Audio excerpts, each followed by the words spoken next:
موضوع التسليم والتسلم كجهة منفذة. موضوع التسليم والتسلم موضوع مهم، زي ما هو مهم في الجهة المصدرة او الطالبة للتصريح. ده كده الفيديو اللي فات.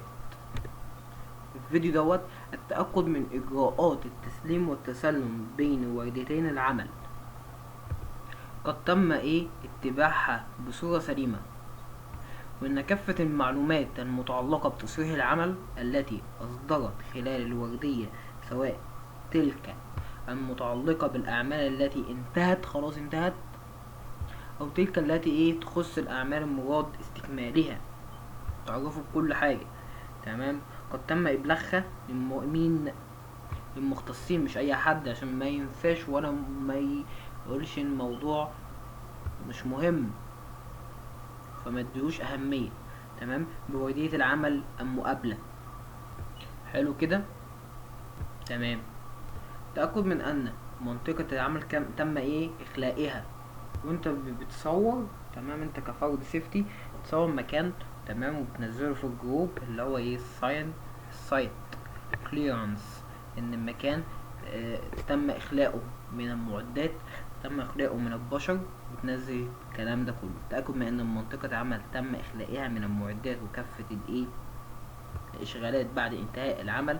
تمام. وعودة الموقع الى طبيعته السابقة، اللي هو يا معلم اسمه السايت كليرانس. بل عند التأكد من أن منطقة العمل قد تم إخلائها من المعدات وكافة الإشغالات بعد انتهاء الأعمال، وعودة موقع على الطبيعة، اللي هو سلمني نضيف أسلمك نضيف، زي ما زي ما بيقولوا بعد ما بخلص شغل زي أعمال الصيانة أو الإنشاءات. طبعا لازم أسلم الموقع زي ما هو نضيف، زي ما استلمته. ملاقيش ألاقي كهن، ملاقيش ألاقي خردة او اي حاجة مرمية على الارض، ومنها العدد. طبعا لازم نعمل هاوس كيبنج بعد ما نخلص الاكتيفيتي او العملية اللي انا الشغلانة اللي انا عملتها. عدم تعديل اي خطوات بالتصريح، ما تعدلش التصريح، ما ينفعش يتعدل فيه الا بعد الرجوع الى تمام او موافق جهة اصدار التصريح، تروح لهم الاول تعدل خلاص. تمام. بالعلم انك انت تكون عارف، مش يجي يقولك انا عملت وخليت. فين اللي يثبت؟ لازم انت تكون حاضر في قلب الشغلانه، وكل حاجه دي بتمشي قدامك وبتشوف لما لما تروح له او الجهه دوت. تمام. تكون كل حاجه موثقه ومثبته كده ان هو راح فعلا للجهه، ما صرفش من دماغه.